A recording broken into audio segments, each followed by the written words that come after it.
Exodus chapter 20. We're on the Ten Commandments, and right now we are on the sixth commandment. And what I'd like to do here is, all right, Exodus 20, verse 13, it's the sixth commandment, and it's in 4 words, thou shalt not kill. Now, the sixth commandment is simple. It's only 4 words, thou shalt not kill. Just kind of like thou shalt not steal. But in the Hebrew, it's actually 2 words only, and the words are no murder. So the sixth commandment condemns the deliberate, malicious, unlawful taking of life, okay? Now, everyone in our society pretty much accepts the sixth commandment. Not everybody in society accepts all these commandments, obviously, right? But the sixth commandment is pretty much accepted, like most or all the others are not really accepted that much. Philip Ryken writes that when we study the sixth commandment carefully and we understand its full implications, we find that no commandment is more blatantly or brutally violated. Well, hold on, what? I thought the sixth commandment was pretty much agreed on by everybody. It is. He says if you really study this carefully, there's no commandment that's, I'll use his words, more blatantly or brutally violated. Let's find out about that. Beyond what most people think of when they think of the sixth commandment, they think of murder and one person shooting and stabbing or killing another person. There are a lot more aspects of this sixth commandment. There are a lot more aspects to murder to look at. And they're questions that have relevance in our society today.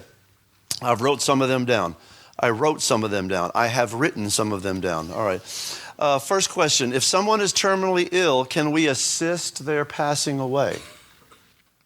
Does that violate the sixth commandment? Next, what if someone is, and I'm not asking for your opinion here, although I do value everyone's opinion here, but really want to know what God thinks about it, right? I mean, I love your opinion, want to know your opinion. You should like my opinion, but just because it's my opinion doesn't mean it means anything. What does God think about it? Second question, what if someone is elderly or sick and they have very few resources to take care of them, or society has very few resources to take care of them, or they don't have any resources to take care of themselves? Isn't euthanasia the most merciful and compassionate way out?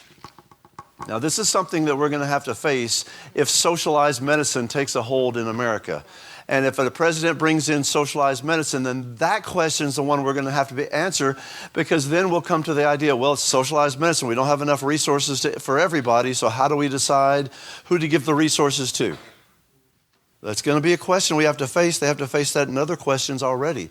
Scandinavia, so awesome. They have such an awesome idea of democracy and whatever in Scandinavia. And socialism in Scandinavia is totally awesome as an economic system, everybody says. Well, they're making these decisions now in those countries.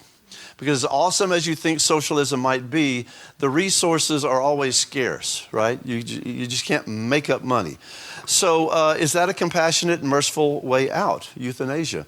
If you go to Holland, the answer is yes for a lot of people in Holland. And they have, we talked about this, right? They have these trucks that come around and they will euthanize your loved one for you in Holland. Bless you, sister. Next question. What if a woman is pregnant through rape or incest? Shouldn't she have the right to an abortion? Is that against the sixth commandment? Question mark. Another question in our society, I know these are not questions for us, we know the answers, but in our society today, what if an expected child in the womb is likely to be handicapped? Isn't abortion the best alternative? They have selective abortions in most countries today, right? And in many countries, we'll take China, for instance. They practice selective abortion for the last 50 years. Guess what? They have a little problem now. What's their problem in China? No women. No females. How's that going to work out? Because they aborted the girl babies for the last 50 years because they had a cap on how many babies you could, not a hard cap, but a pretty difficult cap on how many babies you could have. And so if you could only have a couple babies, you want them both to be boys so you can carry on the family name. One of them dies, you'll still have one of them to carry on the family name. So what did they do in China for the last 50 years? They aborted all the girls. So now all the dudes are looking around saying, where are all the girls? They're importing women from Korea and from other places. By importing, I don't mean enslaving, but they're enticing with benefits and money. They're enticing women, and I'm sure they're probably kidnapping some, but they're enticing women to come to China and live in China. So the good news is, for some of y'all, if I'm just at random, I'm going to choose Rebecca, for example. Let's say the marriage thing doesn't work out. She can always move to China They will pay for you. No, it's a true story. They'll pay for your airfare. They'll pay to put you up in an apartment, and they'll find you a job. All you have to do is promise to live there. You don't have to promise to date anybody, but they're trying to get as many women as they can. So my question is, if an expected child in the womb is likely to be handicapped or have Down syndrome, is an abortion the best alternative? These are questions that our society asks today, and more and more as we go along, these questions are being answered against God and against God's side on this. So the sixth commandment is directly relevant today, not just about murdering people, but the subject of what is life, right? And I know you think that people that walk around thinking, what is life, are a bunch of navel-gazing, sandal-wearing, tie-dye shirt-wearing, VW driving hippies, right? Bearded hippies, right? But they're not. It's an important question today. What is life is a vitally important question. If you believe in God, you have one answer. If you don't believe in God, you have a totally different answer. And what your answer is how you're going to determine your opinions on the subject. So let's go to the next part here. These are things that most people don't deal with or think about much, right? Unless they're in political sphere. But we all have to think about them eventually. So let's go on to the next part, defining and the sixth commandment. 6C stands for sixth commandment and the reasons for the sixth commandment. Sixth commandment goes beyond mere outward actions and it goes into the depth of our hearts. Am I saying anything difficult or weird? Every commandment of the 10 commandments goes beyond just an outward act and goes to the depth of our hearts. The sixth commandment mainly has in mind premeditated taking of an innocent life or deliberate killing of a personal enemy. But have you ever wondered this? Maybe you don't wonder this stuff, and maybe you think that I'm being too hippie if I wonder. But sometimes I wonder why. Okay, so murder's wrong. God says it's wrong. That's good enough for me. I don't need anything else. But sometimes I go a step further. I'm like, well, why is murder wrong? Why is murder wrong according to God? Or, and God doesn't always tell us the answers to all these things. But unbelievers would say murder's wrong because it inhibits the human species from evolving and flourishing. If we all killed each other, then we wouldn't evolve and we wouldn't flourish.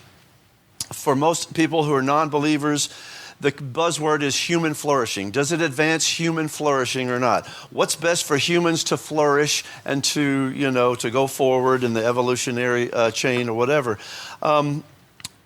It's called utilitarianism, sorry. So we do what's best or what's moral is what will work. And what will work for the flourishing of our species or the flourishing of our country or our tribe or whatever, right? Genesis chapter 1. Let's go back a few pages to Genesis 1, if you will.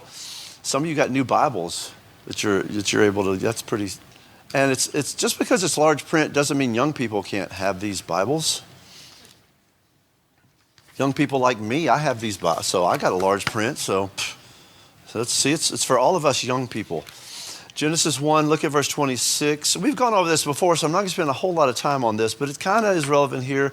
So I am going to talk about it a little bit. God said, let us make man in our image after our likeness. Let them have dominion over the fish of the sea, the fowl of the air, the cattle, the earth, creeping things that creepeth upon the earth. So God created man in his own image. In the image of God created he him, male and female created he them, and God blessed them, and God said unto them, be fruitful and multiply and replenish the earth, subdue it, have dominion over the fish, over the fowl, over every living thing. Now, we have a different answer. Why is murder wrong? It has nothing to do with whether humans should flourish or not, right? We have an answer. Our answer why murder is wrong is because life is sacred. Why is life sacred? Because every human being is created in the image of God. Every life has dignity because everyone is created to represent God. So that's why Christians we don't believe in, unjust taking of human life. That's why Christians aren't racists, because we believe everyone has worth, everyone has value because they're created in God's image. Turn to Genesis 9 really quickly. Genesis 9, again, not spending long on this. Genesis 9, verse 6. All right. And here's God talking to Noah. And he says in verse 6, whoso sheddeth man's blood, by man shall his blood be shed. Now, this is murder. But God goes on to tell us why. He doesn't always. He doesn't have to. But God, you ever have kids that want to know why? Why? Well, when I think this is true, Jared will tell me if it wasn't true, I think I discouraged that asking of why. I didn't try to be mean or rude about it just because I say, shut up. But I'm like, Well, I said it. I said it. So that's the only reason you need. You don't need me to tell you a reason.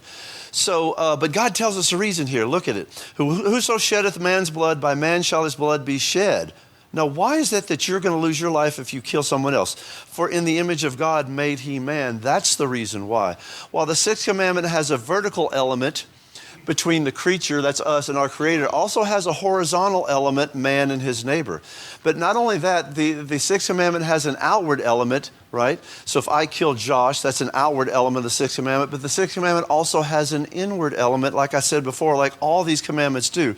Turn to Matthew chapter 5. You know where we're going. You could have called it Matthew chapter 5, because if you want to know about the spiritual application of the law, you go to the Sermon on the Mount. And we all know this. Look at Matthew 5, verse 21. Matthew chapter 5, verse 21. You have heard, again, every time Christ, we've gone over this a million times, every time Christ is trying to tell them about the law and how they have wrong conceptions of the law, he starts it by, ye have heard. Verse 21, ye have heard. Verse 22, but I say unto you. Verse 27, ye have heard. Verse 28, but I say unto you. Verse 31, it's been said. Verse 32, but I say unto you. Verse 33, again ye have heard. Verse 34, but I say unto you. Verse 38, ye have heard. Verse 39, but I say unto you. Verse 43, ye have heard, but I. God's correcting their erroneous notions about the law. You might have heard about what the law, but no. I'm telling you, so let's look at verse 21. Ye have heard that it was said by them of old time, thou shalt not kill.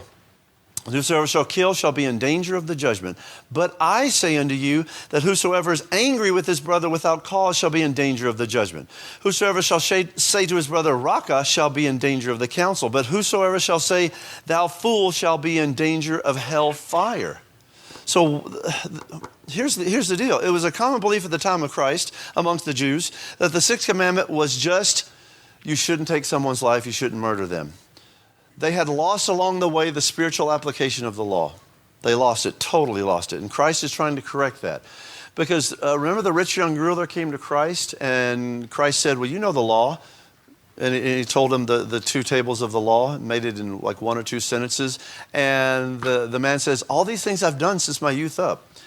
He had obeyed the Ten Commandments, but only outwardly, not the inward aspect. Because Ten Commandments are more than, and I don't even know if he really obeyed the Ten Commandments outwardly. I'll take his word for it.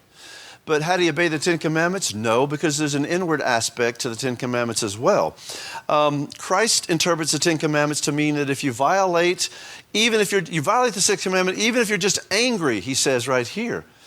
If you're angry with your brother, if you call your brother a fool, if you're angry with another person, you're insulting another person, Christ says you're in danger of violating the Sixth Commandment. Go to James chapter 3, James chapter 3, Matthew, Mark, Luke, John, James. James chapter 3. James chapter 3. And look at verse number 9. He's talking about the tongue in the verses before this, but starting in verse number 9, therewith, because he's talking about the tongue, the tongue, we bless we God. We bless God with our tongue, right? With our praises. Therewith bless we God, even the Father.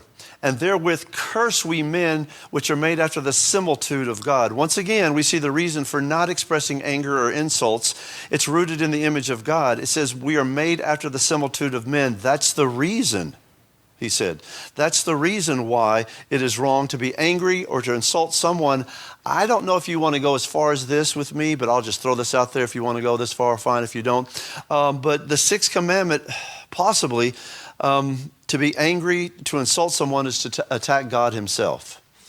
I don't know if you want to go that far. I don't know. I haven't really thought it through. I need a bunch of hours in study to think through that, but I just wrote it down because I thought maybe that's true.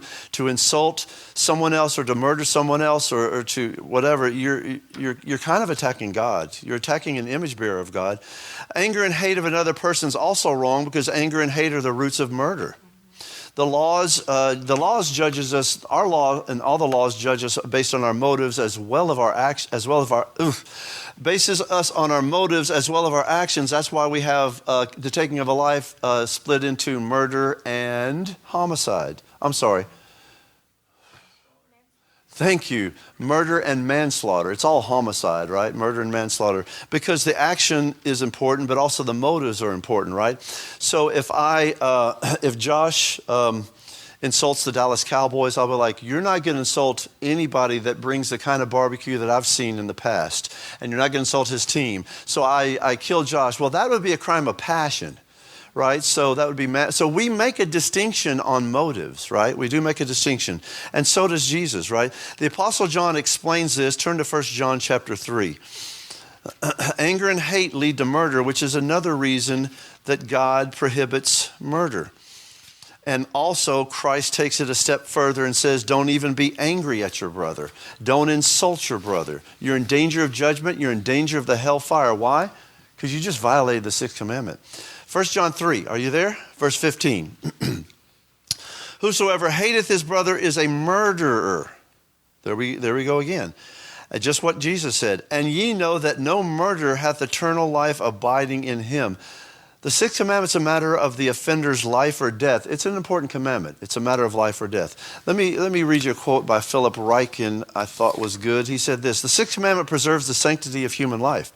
It also preserves God's sovereignty over life and death. Jesus Christ is the Lord of life, the author and inventor, the ruler and sustainer. Since he is the giver of life, it's also his prerogative to take life and to do so at his own time in his own way. The sovereignty of God is always at stake in matters of life and death. Now, God has delegated his authority, so that in some situations it's lawful for one person to take another person's life. We'll talk about it in a minute. But this can only be done according to God's will. To take a life unlawfully or outside of God's will is to violate God's sovereignty over life and death. It's also to rob God of his glory. God has given us life and breath so that we might live for his praise. Life is not given for its own sake, but for God's glory. Oh, I thought I was just given life because I'm a good dude. That's not what the Bible says. That we're here to glorify God. We have life for one reason only, to bring God glory. I don't know about you, but I feel like I fall way short of that. But that's why I'm here, and that's why you're here. A person may not be killed for this reason, that he is either actually or potentially someone who declares God's praise, and therefore anybody who kills another person thereby robs God. So God is the creator. Let's look at this aspect. Are you ready? Let's go to creation in the image of God in the sixth commandment. God's the creator. Well, let me say this. The sixth commandment is, as all the 10 commandments, are rooted in the existence of a personal creator who is the ultimate source. He's the ultimate source for meaning of life. So I don't have to navel gaze and drive a VW van and wear tie-dyes and sandals to know the meaning of life and sit under a tree, right? God gives us the meaning of life. The meaning of life is rooted in him as our creator and the reason why he created us, right? So we don't have to have midlife crises, right? Anything like that. What am I here? What am I doing here? What's my meaning? And all that sort of stuff. Our society puts a lot of emphasis on individual rights, does it not? They have forgotten the God where those rights came from. So do you want to know what life is like without God? We're getting there year by year because we've ditched God. Friedrich Nietzsche, the famous German philosopher, said, God is dead. And by that, he was glad God was, he didn't believe in God, but he's also scared. He was scared that he said, well, we've gotten rid of God. Yay, I'm kind of happy, but what now? What's next? We've got rid, he in his famous soliloquy, he said, we have unhinged the earth from the sun. And he goes on, he's a great writer, but anyway, basically he says, life is unhinged now. What do we do? I didn't like God, but that was our whole foundation and purpose for life. Now that we've ditched God, he was a German, so this is Europe. Now America is a little bit behind. We're always behind Europe. We're a little bit behind, but we're ditching God now, right? Years later. But he says, what's going to happen to our society now? Where are we going to find anything, right? Now he found it in the Übermensch or the Superman, and then Hitler came along and read Nietzsche and thought, oh, I am the Superman, and he, did all his stuff. But anyway, so our society puts a lot of emphasis on individual rights, but we need to remember the God where those rights come from, or the rights are meaningless, right? So God's the creator, the source of meaning for the universe, and mankind, we are his special creation. The only part made in his image. It doesn't say the animals were made in his image or the trees or anything like that. So we don't go out and worship trees or worship animals or whatever like they do in India and other places. I've got a quote from Alistair Begg. He says, "We owe our existence to the existence of a God who personally and purposefully created us in his own image, establishing a link between our finite selves and his infinite self, and giving our lives unique dignity and value." You want to know why your life has dignity and value? Because you're created by God in his image. You don't have to wonder, why am I here? What's my purpose in life? Does anybody even care? Do I have any value? If I'm gone, what's going to happen? Is anybody going to even remember me one generation from now? And the answer is 2 or 3 generations, probably not. Probably not going to remember you or me. So we better work while the night is coming, right? As God is always reflected and revealed in his creation, so he's reflected and revealed in his ultimate creation. What is his ultimate creation? The trees? Nah. The moon and the stars? Nah. Us. We are his ultimate creation, right? And we are a reflection of God, a small reflection of God and his glory. The life of humans has special value because God made us to represent him on earth. We are little gods, and I don't mean that the way that the cults mean it. I mean, we're little representations of God. What does James say? We're known and read of all men, right? God, other people see God in us. And sometimes I'm like, that's not a good thing, because I don't know how much of God people are seeing in me today or last week or whatever. Anyway, Joel Beakey said this: "If we view other people as created in the image of God, we will regard them as the most precious of God's earthly creations. We will cherish other people's lives. We will treat them with kindness and respect. The doctrine of God's image affirms the value of human life. However, man's value is not absolute, but it's derived from God. Since man is created in God's image, he exists for God's glory." But let's look at this, the hostility of man. Man doesn't want God. Man doesn't want anyone who has authority over his life. I want my rights to do what I want to do. People cannot stand and will not tolerate the idea that there's a God in control. They hate that. They hate it. They hate it. They hate it. They bite it. They bite against it. The Bible says they're haters of God. They're rejectors of God. They deny God. It's not that they don't know God. Oh, I just don't know if there's a God or not. And if you talk me into it, maybe I'll believe. That is a lie. Everyone knows there's a God. They just hate him. Their problem is not intellectual. It's volitional. Their problem is not, I don't have enough evidence. Their problem is, I don't want to believe in the evidence that I know I already have that proves God is real. So that's the problem. And man is hostile. What I mean by the hostility of man, not man against each other. We know since sin entered in, man hates each other and man hates God, right? There's a twofold dimension to that. But the idea that the hostility here I'm talking about is hostility towards God. Anybody ever heard of Woody Allen? You know, the famous filmmaker, the pedophile filmmaker. Anyway, I've quoted from Madonna before. Why not quote from Woody Allen? How much worse can it get after you quote from Madonna? Anyway, I've got a quote by Woody Allen. He said this. Woody Allen said this. He said, in the film Annie Hall, what's supposed to be a humorous line, Woody Allen says, "Mankind is left with alienation, loneliness, and an emptiness verging on madness. Life is divided into the horrible and the miserable." Wow, that's life without God right there. Woody Allen is a great philosopher for mankind without God. I like what he said. Mankind is left. What do you mean left? Without God, here's what you're left with, like Nietzsche said. Loneliness and emptiness verging on madness. By the way, Nietzsche spent the last years of his life in an insane asylum. Here's something by Alistair Begg. Read today's headlines and you'll see how far down this road most society has gone. "Mother drowns her own children when boyfriend rejects her," says one headline. "Son shoots elderly, ailing parents," says another. "Teenager abandons newborn in dumpster," says another. I mean, that's what Woody Allen's talking about. What are you left without God? Alienation, loneliness, and emptiness verging on madness. Great line. Probably the best line he ever wrote. I've never watched one of his movies. I've seen a few minutes of one of his movies. I thought they were the stupidest thing I ever saw. A bunch of navel-gazing, city-dwelling, I don't know, Anyway, Paul Gauguin, did you know the artist Paul Gauguin? He went to Tahiti and he drew all those, he thought he could find, because he rejected God like all those artists did. He thought, I can find truth and beauty if I go to the South Pacific. And all of these girls walking around half naked, and then that's great. What did he find? He found an island rife with syphilis and all the transmitted diseases and petty jealousy and murder. And so he didn't find his paradise. Because they thought at that time, we can find paradise in nature. Let's go back to nature, right? He didn't find his paradise. He left there disillusioned, had some good paintings worth millions of dollars now probably. But here's what he said. His final painting, which I've seen, not in person, it's called Whence Come We, and What Are We, and Whither Do We Go? Those are the three questions that mankind asks. Where did we come from? What are we doing now? And where are we headed? Well, we as Christians have answers to those, but without God, what are your answers? I can tell you what some of their answers are. We don't have time to go into it. They're none good. The answer of modern man, where do we come from? Nowhere. What are we? Nothing. We're just evolved meat scum, right? Where are we going?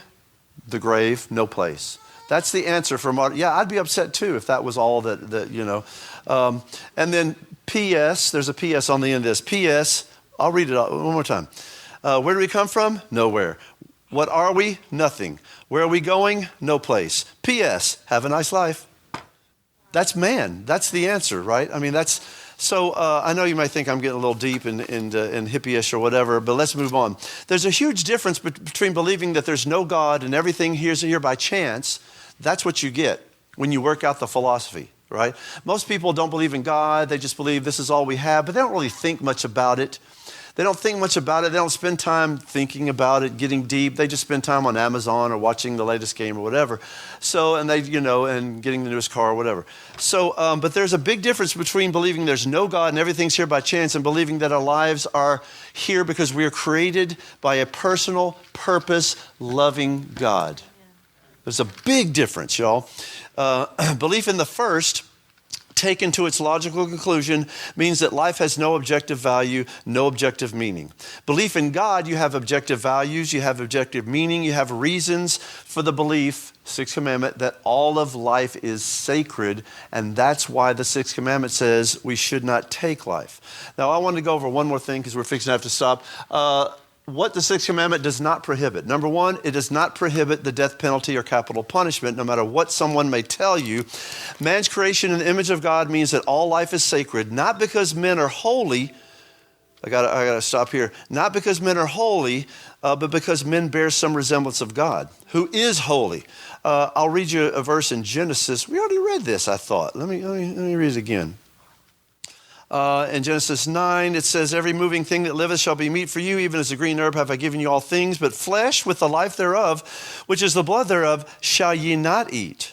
And surely your blood of your lives will I require, at the hand of every beast will I require it, and at the hand of man, at the hand of every man's brother will I require the life of man.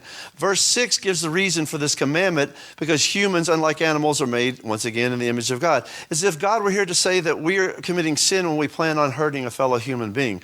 Because of God's image in us, it's as if we were committing sin against him. But how does that apply real quickly to the death penalty? I'll quote Philip Ryken, who said this. He says, there's a biblical logic, bless you, behind capital punishment. It's precisely because life is precious that someone who takes it unlawfully must be put to death. Why do we have the death penalty as Christians? Because we believe life is precious.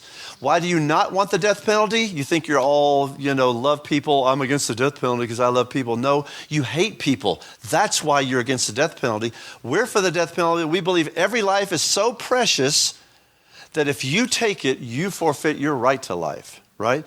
It's precisely because life is precious that someone who takes it unlawfully must be put to death. What makes life so precious? That every human being is made in God's image. God has put his stamp on every one of us, the way a great artist signs his name to a work of art. Therefore, to damage a life is to deface one of God's masterpieces. To kill in the sixth commandment specifically refers to murder.